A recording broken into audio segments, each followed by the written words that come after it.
Hello Trojans, as you may know, this month is Asia Pacific Heritage Month. We'll go around campus and interview some Trojans to talk about how they feel about Asia Pacific Heritage Month. Let's go check it out. So Aaron, what do you think about Asian Pacific Heritage Month? I think it's a great way to celebrate our heritage. So Ronald, what do you think about Asian Pacific Heritage Month? I think it's an important month to know about this race for what they do in this country. So LV, what do you think about Asian Pacific Heritage Month?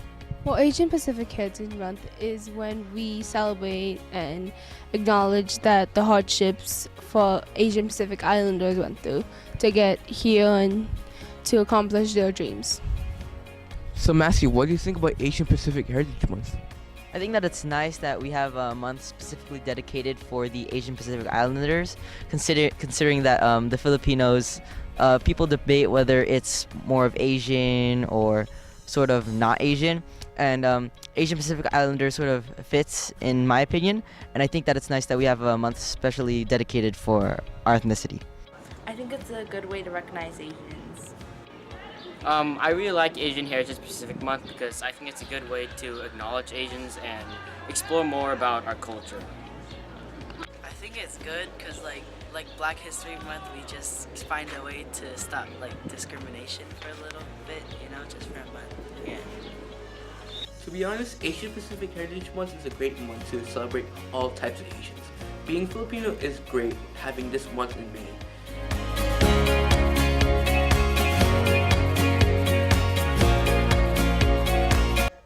This is the Live in 5 show. I'm Maya. And I'm Sean. May is Asian Pacific Islander Heritage Month to celebrate the tradition, culture, and history of Asian Pacific Islanders. We welcome guests Riley and Sophia here with us to share their stories. Good morning. Good morning. What do you think Asian Pacific Islander Heritage Month is all about? I think Asian Pacific Heritage Month is about highlighting and celebrating the contributions of Asian Pacific Islanders. Along with that, I think it is for honoring, those who have worked hard to, build all these other countries and everywhere that, Okay, thank you. The United States started celebrating Asian Pacific Islander Heritage Month on May 4th, 1979. Let's take a look at how it all got started. On October 5th, 1978, President Jimmy Carter signed a joint resolution marking an annual week-long celebration to honor the achievements and contributions of Asian Americans and Pacific Islanders. In 1990, Congress passed a bill to extend the week-long celebration to the entire month of May. And 2 years later, the official designation of May as Asian Pacific American Heritage Month was signed into law by President George H.W. Bush. However, Asian American and Pacific Islander service members have served with distinction across every branch of the military, earning more than 30 medals of honor since the early 19th century, including Fire Controlman 2nd Class Telesforo Trinidad, who earned the medal after rescuing 2 shipmates when an explosion occurred aboard USS San Diego, Armor Cruiser No. 6. Many Asian Americans also distinguished themselves through service during World War II. One of the more than 200,000 Chinese Americans to join was Commander Gordon Chung-hoon.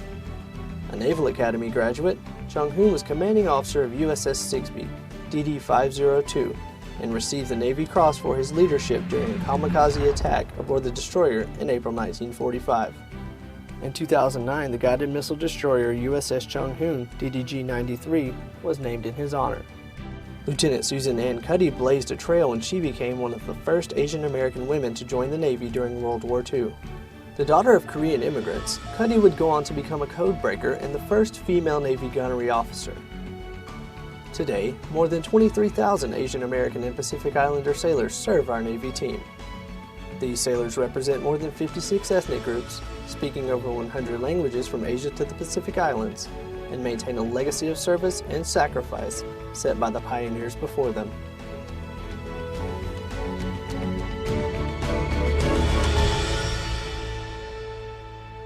Who are your Pacific Islander idols?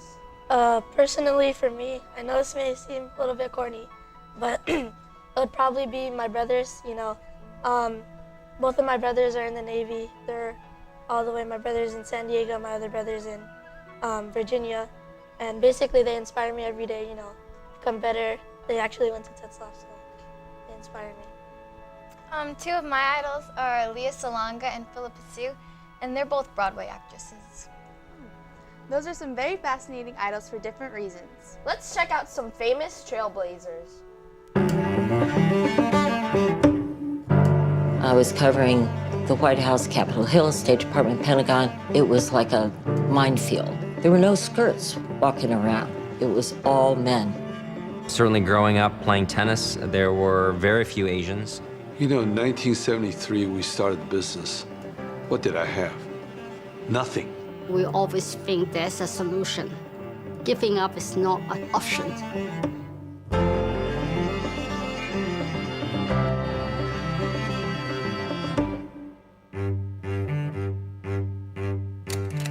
CBS News was getting heavy pressure to hire women. Once I got into the job, the men really wanted to put the women through a hazing period.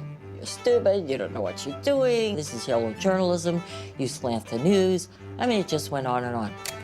When the restaurants actually opened, it didn't receive the kind of attention I thought I was going to get. We probably worked 12, 13 hours a day. Sometimes you also tell yourself there's no other better way. It's really charging forward. In fact, I got, a lot of opposition from very prominent people in the tennis industry. You're too small, you don't have a big enough serve, you're gonna go on the pro tour and you're just gonna get blown off the court.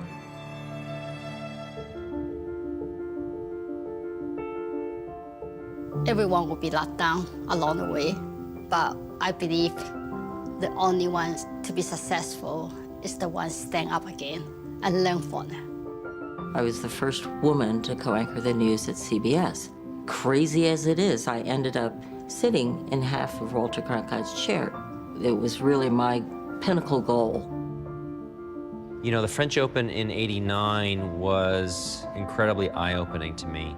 I was the first one to win a Grand Slam at 17 years old. I'm 100% sure that Pete Sampras, Andre Agassi, Jim Courier, kind of like, well, if Michael can win a Grand Slam, I can win a Grand Slam.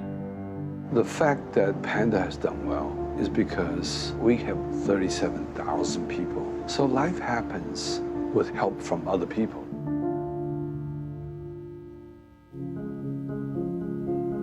Certainly when you have been blessed in so many ways, that obviously gives you an opportunity to be able to bless others. I'm coaching Kei Nishikori. There have been so few Asian men that have done well. I felt like this was something special. The most important part of our mission statement is really about how do we build a better life together. We are not here just to do business. We're here to be part of the community. A lot of people who are Asian have said to me, I would not have thought that I could do this unless I had seen you on television doing the news. I was very, very lucky. The little donation box that we have in each one of our stores last year raised over $30 million. Little things with that many people and do it frequently and do it better cannot be underestimated.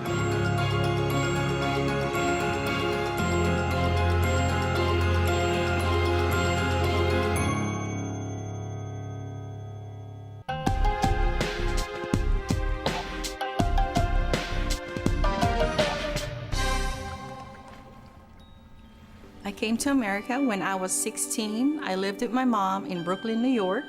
After 9/11, I decided to serve this country and join the United States Air Force. My name is Catherine Griffith. I am an accountant in the Office of the Chief Financial Officer here at Marshall Space Flight Center. I was born and raised in the Philippines. When I was 5 years old, my mom decided to come to America to work as a registered nurse under a working visa. It was really tough growing up with my dad because I didn't really know my mom. I just remember taking her to the airport and saying bye to her, and we didn't even know she was coming back. She would call us every month and we get to talk to her for an hour. And she would come visit us once a year for a month, and that was it. And I wouldn't be working here today if not for my mom. And being here is an American dream. It wasn't easy getting to where I am today. I had a challenging life. I was a single parent. I was taking care of a 1-year-old. I was in school full-time and working full-time. But in 2.5 years, I managed to get my degree, graduated with a 4.0, and about 6 weeks after, I got a job offer to work here at Marshall Space Flight Center as an auditor. One thing that inspired me to work in this field is I enjoy working with money, so I decided to major in accounting. The best thing about my job is I get to do what I enjoy the most. When I was younger, I used to be a cashier at a department store, and I enjoy counting money and ensuring that cash registers are balanced at the end of the day. I have fun at work. One of my favorite parts of working for NASA is to be a part of an organization that is dedicated to space exploration. I really enjoy when NASA astronauts get to visit the centers where they get to discuss or talk about their experiences on Earth and in space. My advice for students watching today is to get your education. Education is very important. It opens more doors for opportunities. I won't be here today if not for my education. There are struggles in life, but I use those struggles to motivate me to be where I am today. If I can do it, you can do it too.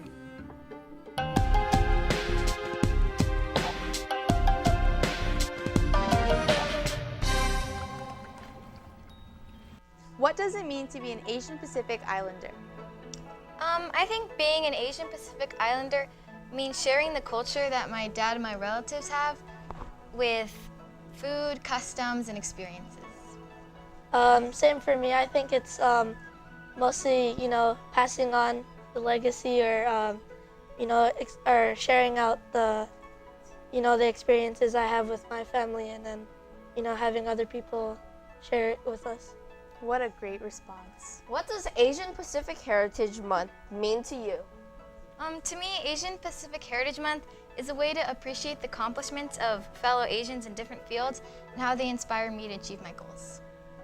For me, it's mostly, doing the same thing, honoring those who have, my brothers, they're in the military, so they fought for our country, and I think it's honoring those who have done most of those stuff. How do you celebrate Asian Pacific Islander Month?